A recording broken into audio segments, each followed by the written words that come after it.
So Pisces, just a heads up, this is going to be a month of that I really suggest that you take some time to soul search and go within.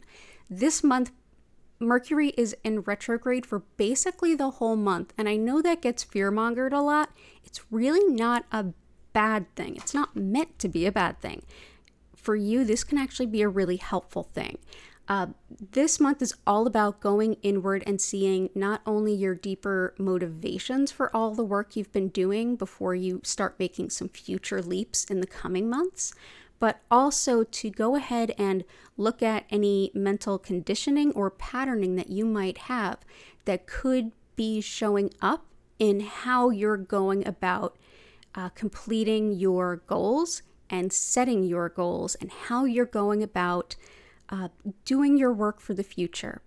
This is going to be a big month if you want to do what's often referred to as shadow healing, which Mercury retrograde is perfect for.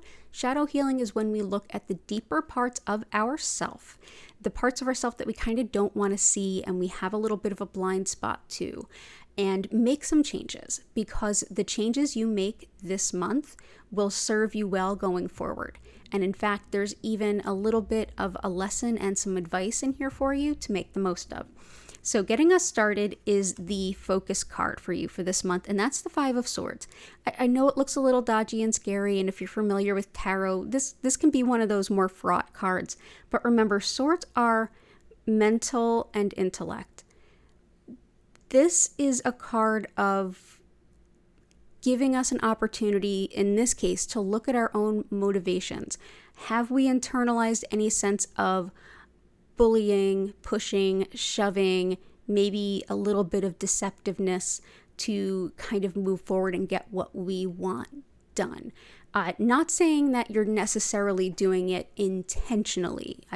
Whether you are or not, only you can really know for sure.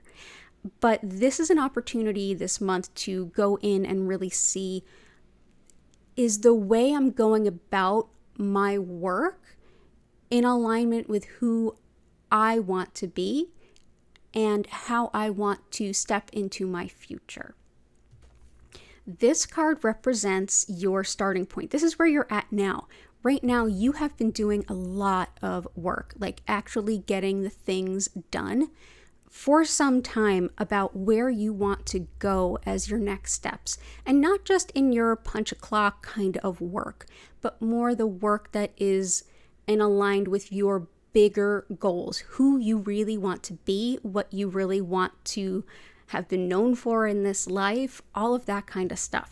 So this is acknowledging all of the hard work you've put in, and now you're very quickly approaching those later phases where you're going to have to ask yourself some harder questions, because you're going to start to have some really amazing opportunities in the months to come. The card that it represents the challenge is another swords card. It's the Seven of Swords. So it's not much farther on from that five that we started at. The Seven of Swords is a card that shows sort of somebody having taken a few swords and kind of maybe leaving a few behind. If you would have looked this up, this would be sort of sneaky, deceptive stuff. It's not always, of course. Again, swords are mental and intellect.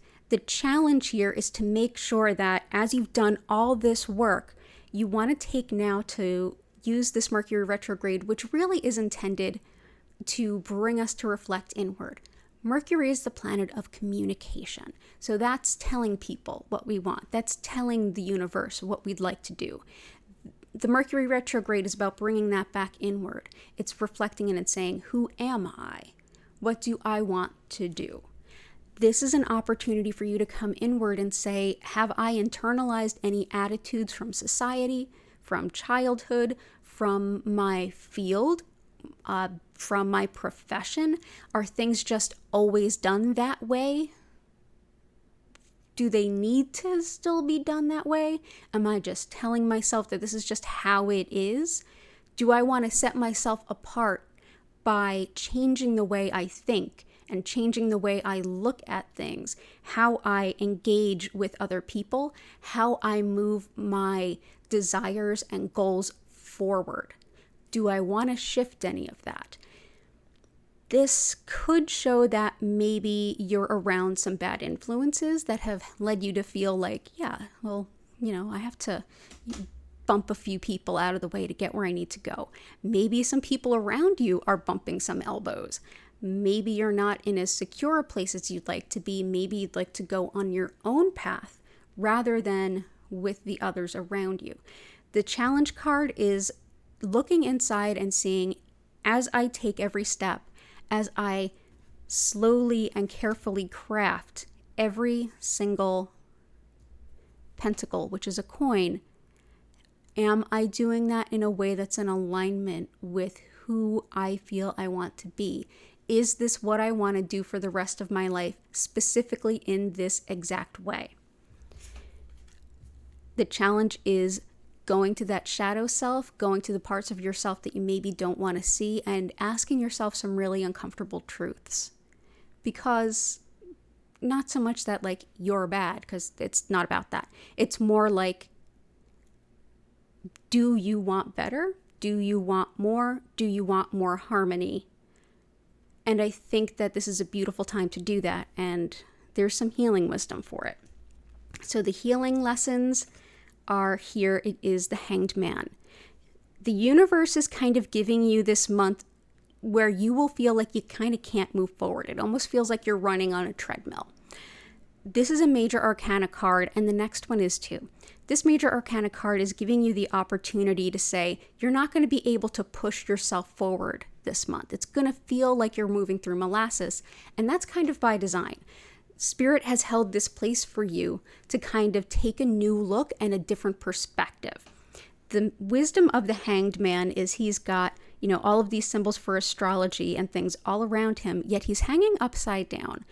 The Hanged Man is not hung or hoisted by his own petard or anything like that. He is hung upside down, not in pain, perhaps in a little bit of, okay, well, I can't go anywhere right now and this is sort of boring.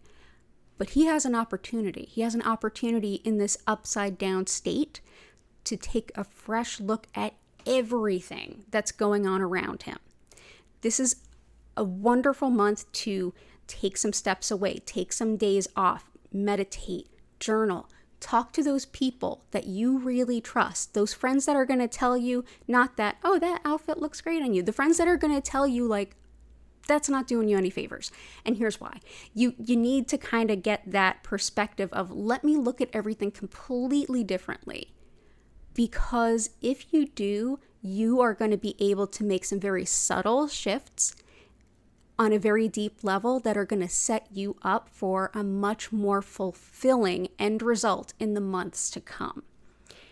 And with that, I have your final card, and that's the Whispers from Your Guides. So this is your guides whispering in your ear, giving you the greatest message they can for this entire month, and that is the High Priestess. So for all those difficult cards we saw before, the High Priestess is a card of deep wisdom, of being surrounded by your guides. This is usually seen as a good omen, sort of like your angels, your guides. They are around you. Simply listening to them, giving them an opportunity to speak, hear them out, they're supporting you. They are with you in this time. The pillars next to the High Priestess are actually, they're meant to indicate in the old Rider-Waite, like what they actually indicated was the library behind her was like Solomon's library, all the arcane wisdom, similar to what we would hear in more modern circles be called the Akashic records. That would be like she has access to all of those behind her. She has the crystal ball. She has like this book of life. She is guided by the moon. She's intuitive. She is very much someone who understands and knows the cycles of the universe. She understands it's not so much about doing, it's more about coming in and listening. She is the yin to the magician's yang. The magician is, I have all the tools, I know how to do the things, and I will make it happen. She is, I understand everything at play, and I know what will happen next. This is a time of tuning out of your everyday how you do things just because you've always done them that way. It's an opportunity to spin everything on its head. Come into yourself and say, what is the way that I want to show up every day? What is the way that I would like to move forward? And what is the biggest possible opportunity or goal that I might have for myself? And really take the goals that you have now and even expand upon them. This is a really important month to spend some time reflecting, looking in, being honest with yourself, getting guidance from outside. As a Pisces, you're inclined to be a little bit intuitive at least. This is a perfect month to do some extra spiritual connection types of things and listen to those whispers that come to you, especially if they happen twice or more. Anytime that you're getting prophetic dreams, as you're waking, as you're sleeping, pay attention. The subtle things mean something really, really big. And in the months and years to come, you have some incredible opportunities. Use now to take the discomfort and use it to your larger advantage by being honest with yourself and reflecting inward. Thank you so much for being here. It's been an honor to read for you. This card deck is known as the Tarot of Dreams by Ciro Marchetti. If you'd like to learn more about that deck, it's linked in the description below. Don't forget to check out your sun, moon, and rising. And honestly, this is a beautiful card. You got this, okay? And if you need any help, I'm here with Community Distance Reiki 5 times a week. I'll see you next month and have a beautiful September.